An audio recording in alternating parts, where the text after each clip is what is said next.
চরম গরম খবর দৈনিক করতোয়া, আজ ৬ ফেব্রুয়ারি বৃহস্পতিবার।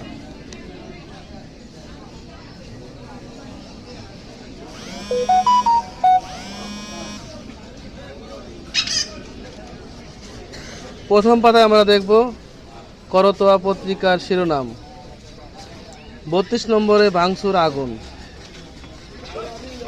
খুলনা বুলডোজার দিয়ে গুড়িয়ে দেওয়া হলো শেখ বাড়ি, রাজশাহী, চট্টগ্রাম, কুষ্টিয়া বিক্ষুব্ধ জনতার ভাঙচুর।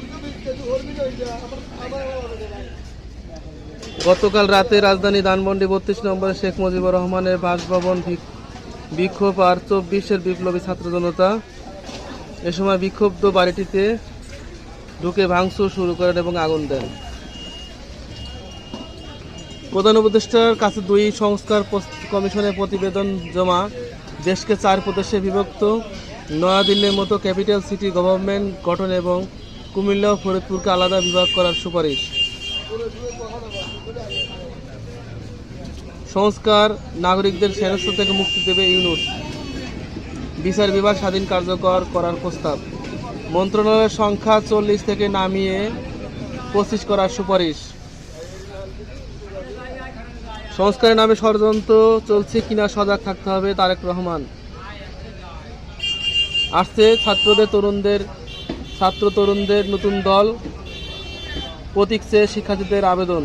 গতকাল সংবাদ সম্মেলনে করেন দল গঠনের ঘোষণা দেন বৈষম্য বিরোধী ছাত্র আন্দোলনের আহ্বায়ক হাসনাত আবদুল্লাহ।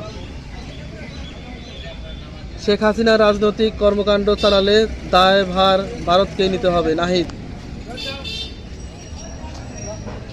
ফাঁসির শেখ হাসিনা হত্যা চেষ্টা মামলা, ফাঁসির ৯ জন সহ সব আসামি খালাস। রায় ছিল অমানবিক এবং পক্ষপাতদুষ্ট। এই প্রজন্ম প্রতি কৃতজ্ঞতা আদায় করা প্রয়োজন, জামাতের আমির।